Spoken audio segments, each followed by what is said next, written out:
कई साल पहले दधीची नाम का एक ऋषि हुआ करते थे। उनकी पत्नी लोपमुद्रा थीं। दधीची का आश्रम पवित्र नदी गंगा के ठीक बगल में था।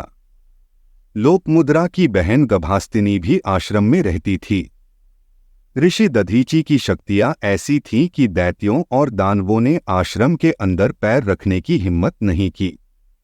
देवताओं ने एक बार राक्षसों से लड़ाई की और उन्हें हराने में कामयाब रहे। युद्ध समाप्त होने के बाद वे दधीची को धन्यवाद देने आए। दधीची ने अपने मेहमानों का स्वागत किया और जानना चाहा कि सब कैसे चल रहे हैं। आपके आशीर्वाद से हम ठीक हैं, देवताओं ने जवाब दिया। हमने अभी अभी राक्षसों को युद्ध में हराया है। वास्तव में हमारे पास एक छोटी सी समस्या है। अब हमें अपने हथियारों की आवश्यकता नहीं है क्योंकि राक्षस भाग गए हैं। हम किसी ऐसी सुरक्षित जगह के बारे में नहीं जानते हैं जहां हम इन सभी हथियारों को रख सकें। हम सोच रहे थे कि क्या हम हथियारों को आपके आश्रम में रख सकते हैं। यह सबसे सुरक्षित स्थानों में से एक है। दधीची ने इस प्रस्ताव पर सहमति व्यक्त की। देवताओं ने अपने हथियार आश्रम में छोड़ दिए और वापस स्वर्ग चले गए। जब लोपमुद्रा ने सुना कि दधीची ने क्या किया है तो वह बिल्कुल भी खुश नहीं थी। उसने अपने पति से कहा, आपने कुछ ऐसा किया है जो सबसे अनुचित है। किसी को कभी भी किसी और की संपत्ति की जिम्मेदारी स्वीकार नहीं करनी चाहिए, विशेष रूप से अगर कोई तपस्वी है और उसके पास अपनी कोई भौतिक संपत्ति नहीं है। इसके अलावा आप देवताओं के हथियारों को रखने के लिए सहमत हुए हैं। क्या इसका यह अर्थ नहीं है कि जो देवताओं के शत्रु हैं, वे आपको भी शत्रु के रूप में देखेंगे? और अगर हथियारों को कुछ हो जाए तो आप क्या करोगे? तो क्या देवता आपको दोष नहीं देंगे? आपके तर्क सही हैं, दधीची ने कहा। लेकिन मैंने उनके बारे में नहीं सोचा था और मैंने भगवान को अपना वचन दिया है। मैं अब अपनी बात से पीछे नहीं हट सकता। 100 साल बीत गए। देवता अपने हथियार लेने के लिए वापस नहीं आए। हथियार अपनी चमक खोने लगे। दधीची को नहीं पता था कि हथियारों की ऊर्जा को कैसे संरक्षित किया जा सकता है। उन्होंने उन्हें पवित्र जल से धोया और हथियारों की ऊर्जा पानी में घुल गई। दधीची ने फिर उस पानी को पी लिया। जहां तक हथियारों की बात है, उनकी ऊर्जा समाप्त होने के बाद वे गायब हो गए। अंत में देवता अपने हथियारों पर दावा करने आए। क्या हम अपने हथियार वापस पा सकते हैं? उन्होंने पूछा।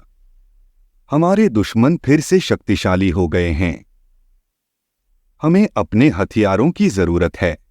ऐसा हो सकता है, दधीची ने कहा, लेकिन हथियार अब वहां नहीं है। मैंने उनकी ऊर्जा को निगल लिया है।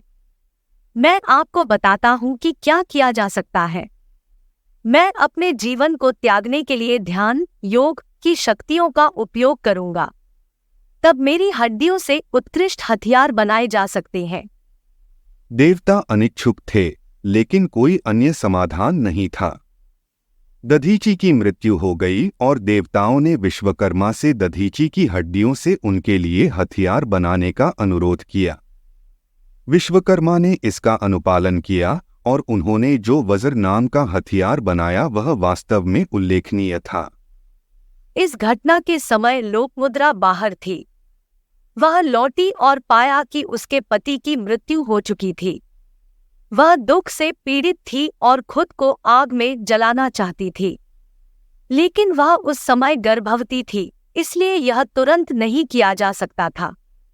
एक बार जब बच्चा पैदा हुआ तो उसने बच्चे को पालन पोषण के लिए एक पिप्पला, अंजीर के पेड़ को सौंपने के बाद खुद को मार डाला। चूंकि पिप्पला के पेड़ ने लड़के का पालन पोषण किया, इसलिए उसे पिप्पलाद के नाम से जाना जाने लगा। चंद्र सभी पेड़ों के स्वामी थे।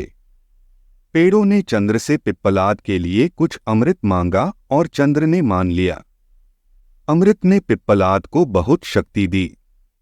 जब पिप्पालाद बड़ा हुआ तो वह जानना चाहता था कि उसके माता पिता कौन हैं।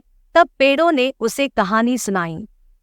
पिप्पालाद ने अपने माता पिता की मृत्यु के लिए देवताओं को दोषी ठहराया और बदला लेने का फैसला किया। पेड़ पिप्पलाद को चंद्र तक ले आए। तुम अभी भी बहुत छोटी उम्र में हो, चंद्र ने कहा। सबसे पहले आपको हथियारों के उपयोग में शिक्षित और अच्छी तरह से प्रवीण होना चाहिए। दंडकारण्य के जंगल में जाएं। गौतमी गंगा नदी उस जंगल से होकर बहती है। वहां शिव से प्रार्थना करें और मुझे यकीन है कि आपकी इच्छाएं पूरी होंगी।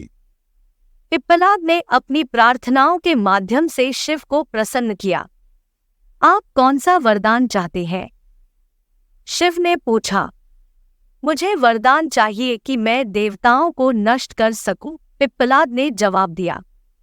शिव ने कहा, मेरे माथे के बीच में तीसरी आंख है। जिस दिन तुम मेरी तीसरी आंख देख पाओगे, तुम्हारी इच्छा पूरी हो जाएगी। किंतु पिप्पलाद शिव की तीसरी आंख को नहीं देख सके। इसलिए पिप्पलाद ने और भी अधिक वर्षों तक और भी अधिक कठिन तपस्या की। आखिरकार वह शिव की तीसरी आंख देखने में कामयाब रहे। शिव की तीसरी आंख से एक राक्षस का जन्म हुआ जो घोड़े की तरह दिखता था। आपकी क्या इच्छा है?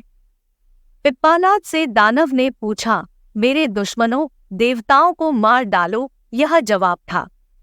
राक्षस ने तुरंत पिप्पलाद पर हमला कर दिया। आप क्या कर रहे हैं? पिप्पलाद ने पूछा।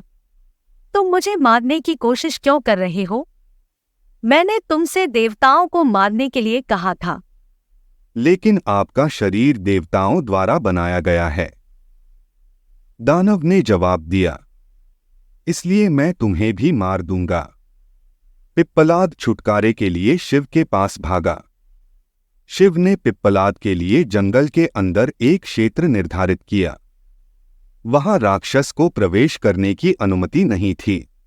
पिप्पलाद वहां रहता था, राक्षस के विनाश से संरक्षित। इस बीच देवताओं ने शिव से उन्हें भी बचाने का अनुरोध किया। शिव ने पिप्पलाद को अपने क्रोध को नियंत्रित करने के लिए राजी किया। उन्होंने पिप्पलाद को आश्वस्त किया कि देवताओं को मारने से कुछ भी हासिल नहीं होगा। यह उसके माता पिता को वापस नहीं लाएगा। पिप्पलाद सहमत हो गए, लेकिन वह एक बार अपने माता पिता से मिलना चाहते थे।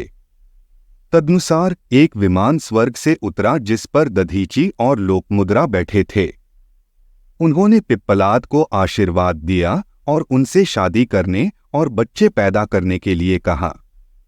जहां तक राक्षस की बात है, यह एक नदी बन गया और पवित्र गंगा में मिल गया। धन्यवाद। आप देख रहे थे गॉड ब्लेस टीवी हिंदी। हमारे साथ जुड़ने के लिए सब्सक्राइब अवश्य करें।